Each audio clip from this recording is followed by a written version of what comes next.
Gwapo ba si JM? Of course, yes. Magkakagusto ba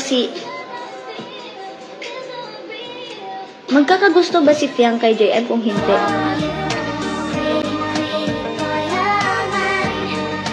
I mean, JM is a very guwapo Filipino beauty. Parang ano siya, parang JM Guzman, parang Coco Martin.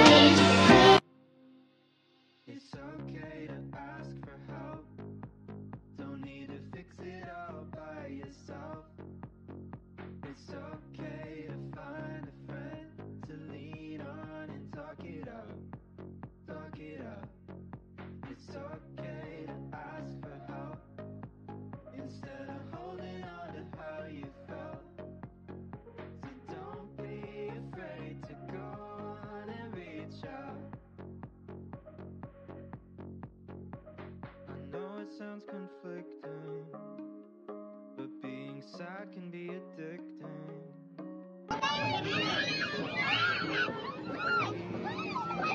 Sagot ka na, nak. Sagot ka na.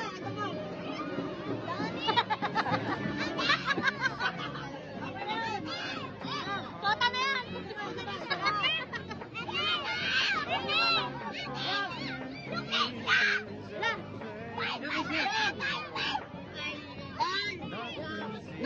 Mami Arian! Ako lang siya!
There's nothing to fear.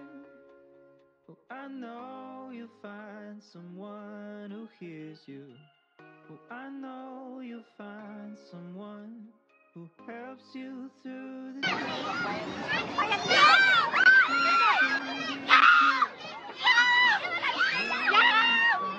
someone who hears you. Find someone who loves the things you say. Dapat namin itong cellphone kay Fiang. Sakto walang tao dito. Fiang! Fiang! Fiang! Fiang! Fiang! Fiang! Fiang!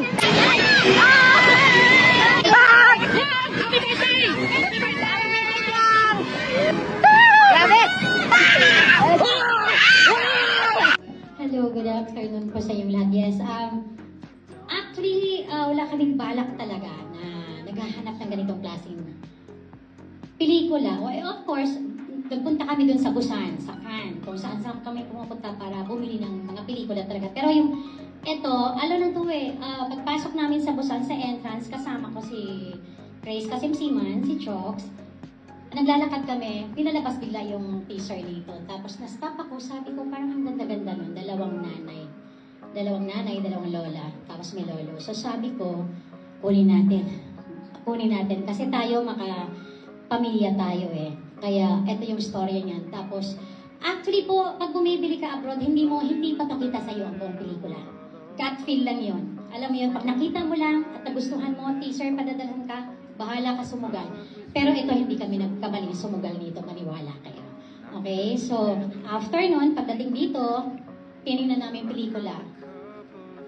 Basta. Ayoko kayong i-prep. Tapos bilang pinag-aralan namin yung character, so yun, nakuha namin, kailangan namin dalawang artista na dikit talaga. Dikit talaga yung relasyon nila bilang mag-best friend. So, nakuha namin si Tita Nova at si Ate Ces kasi close sa akin yung dalawa. Nakita ko yung samahan nila. And yun na nga si Fiang at si JM bilang mga bagets. So, doon nabuo yun. Tapos, eto na tayo. Hindi lang po ito ha, kasi after ng Mother's Day special, meron pa kaming pangtatay naman. Lahat yun na ano lang namin. Nadaanan lang namin. Pantay itong Nathan eh, may nanay, may tatay. So, yun yung nangyari. Ayoko nang marami sasabihin, baka umano pa, ma-preempt ko pa. Okay, so maraming salamat sa inyong lahat sa pagpuntahan. Tanova, Ate Ces, sobrang salamat. Kasi actually po, ito po, inalaban ko talaga to na hindi itatagalize, na ipalabas. Pero ang nag-advise po sa amin, sa Nathan, kasi yung asawa ko, katabi ko, ang ganda-ganda ng Korean movies, series, hindi talaga siya manunood kasi hindi niya naiintindihan. Ayaw niya magbasa. So sabi niya, tagalize niyo. So ito na ngayon. Tinagalize. Ito yung advice sa amin ng asawa ko. So Ate Ces, Tita Nobs, maraming salamat ha. And Piang, maraming salamat sa pagtanggap nito. At isa lang po sasabihin ko sa inyo. Korean, alam nating maganda. Alam nating tagus-puso sila. Pero yung dinap na sa Tagalog, tinagalize na ng mga boses nila.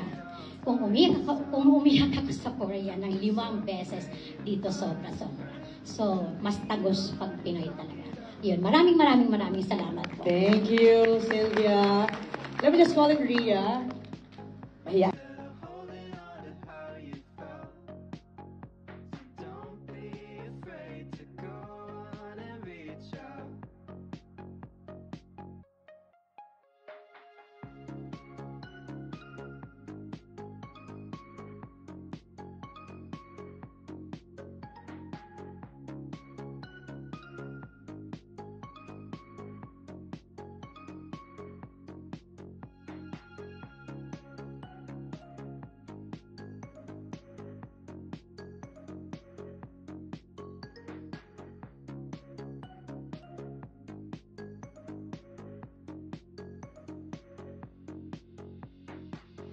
There's nothing to fear. Oh, I know you'll find someone who hears you. Oh, I know you'll find someone who helps you through the day. It'll soon